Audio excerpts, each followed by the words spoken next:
For many Star Wars fans, today was a gloom and doom kind of day. George Lucas came out and backed Bob Iger, and the trailer for The Acolyte came out. And when the Acolyte trailer landed, it landed with a giant woke thud. Today we'll tell you why The Acolyte is perhaps the worst thing we have ever seen coming to Disney Plus, with a single phrase and a follow-up from one Leslye Headland.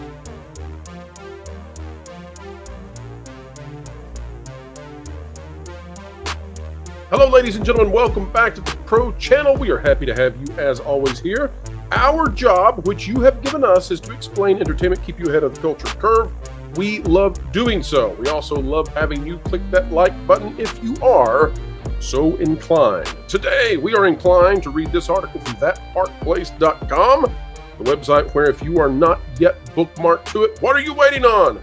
John Trent, the author here, of course, editor-in-chief of the website. It says, The Acolyte showrunner reiterates series depicts Sith as underdogs versus the Jedi institution.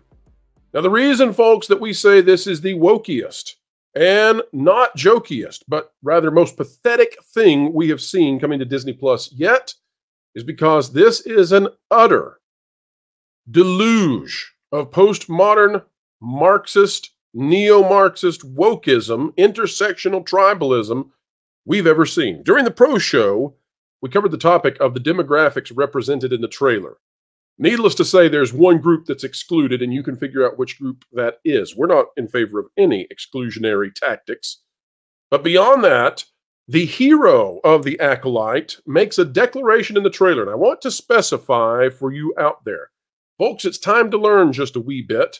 And the thing I'd like for you to learn is that a trailer is supposed to do a couple of things. But of those things it's supposed to do, the trailer is supposed to present the very best of the piece of media that they want you to go see. Otherwise, why would you go see it? So it has to do that, while at the same time, a good trailer hides the finale and the big reveal and all of that. The trailer hides that, but it does a great job of presenting the very best, right? It draws out the essence of whatever is good about the movie or show or what have you.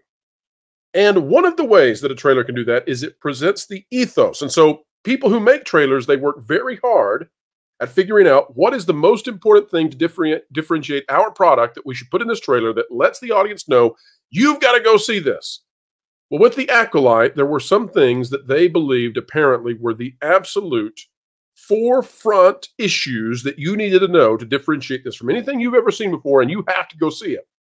And so they choose the scenes and the quotes and all of that very specifically to create a very unique perspective and feeling and emotion that they want to relay to you. Okay. So the lead hero, the lead actress, the hero of The Acolyte proclaims in a heroic way, presented to you in the trailer as if this is the ethos of the show, that it's not about good versus bad, good versus evil. It's about power and who gets to use it. What an apropos quote coming from Leslye Headland and Kathleen Kennedy. You could not bring down and boil down the essence of who these people are any better with any other quote.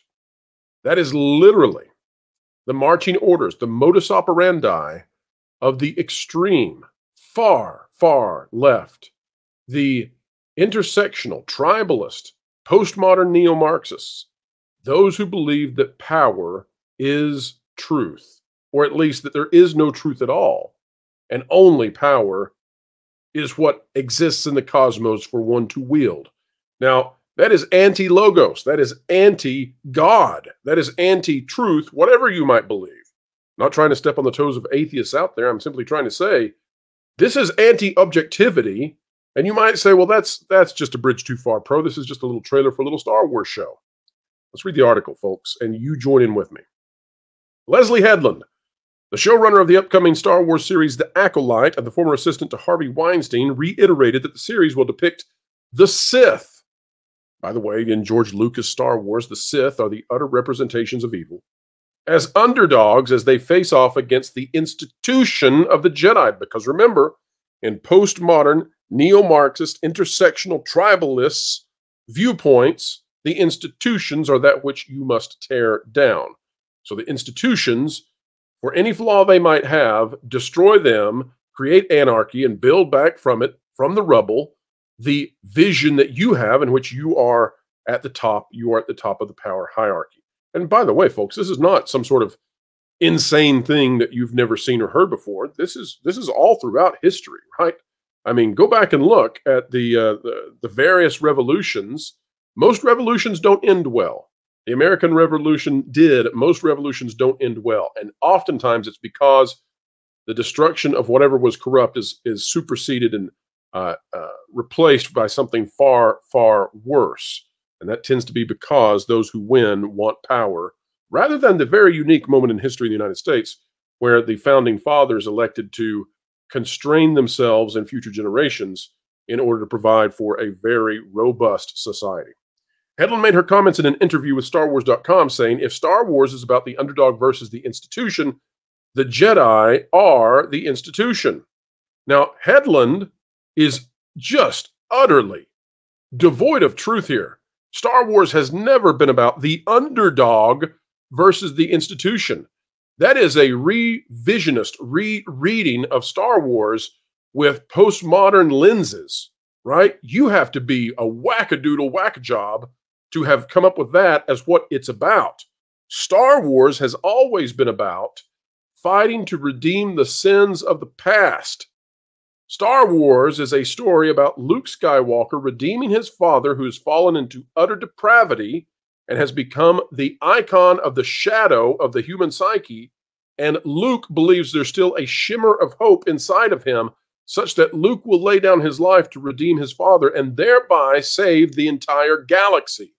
That is Star Wars. Star Wars is not the underdog versus the institution.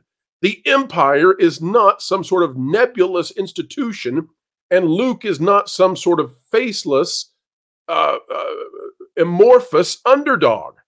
Luke is the icon of hope and optimism in the face of utter darkness, who realizes that darkness resides within all of us and that only in seeking out perfect truth can you draw out the good.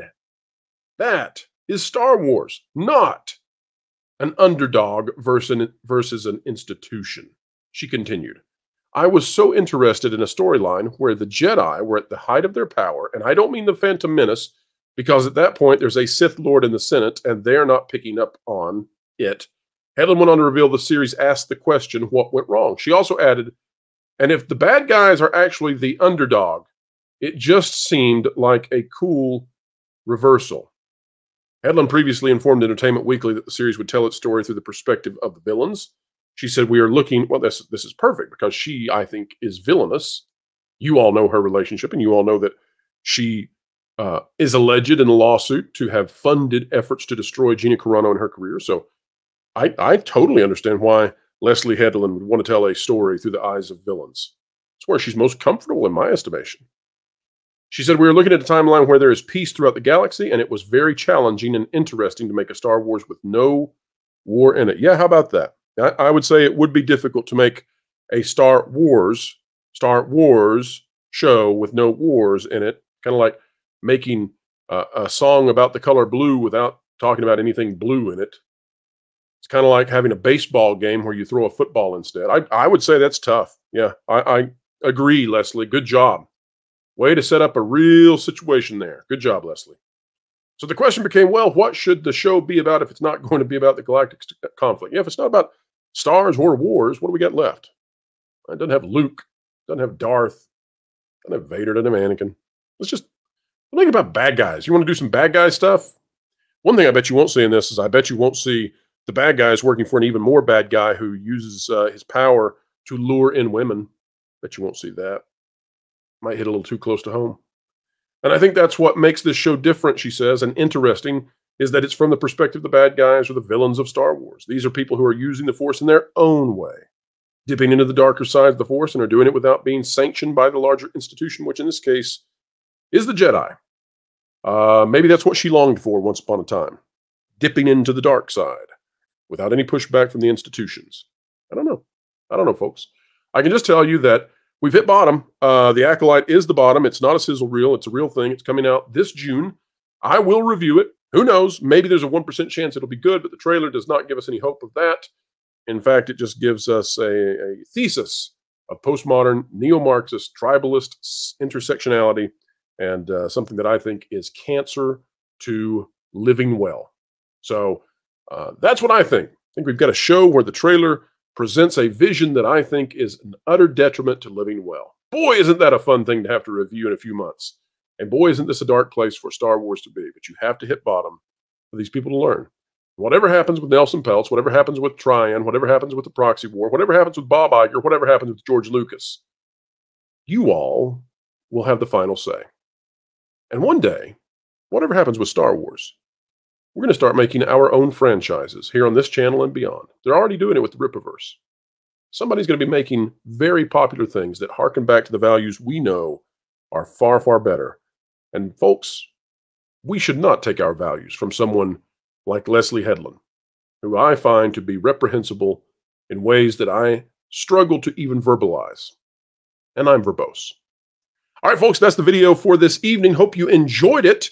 I don't know that it was a positive thing, but I hope it was enlightening. And sometimes we need to get down and dirty and talk about the things that are lurking, that would like to cause us to go astray in our lives and affect our kids in bad ways. So that's what I think the Acolyte is. Haven't seen it yet. I will review it fairly when it is time, even if it is difficult to do so. I will do it. Folks, it's time now for you to like, share, subscribe, click it, stick it to the algorithms. It's the notification bell. Drop a comment down below. Let us know your thoughts. And folks, don't forget, we have a special pro show coming up this Thursday at 5 p.m. Eastern Time. It is our 60th episode celebration. We're doing it this Thursday because there's so much news, we just have to. We could not cover everything we needed to in the pro show on Tuesday, so Thursday at 5 p.m. Don't miss it, not for a minute, and we'll have member-exclusive live stream content thereafter. Folks, wherever you are and whatever you're doing, keep learning, keep growing, and keep having fun. Listen up, my brothers and sisters. You've been listening to Phils and those with an agenda to destroy your brain cells for far too long. It's time to change your way of doing things. Hold up. TPP is the place to be. Covering the news so honestly. It's a team that's cool and tried and true. Ahead of the culture curve, they're trying to keep you.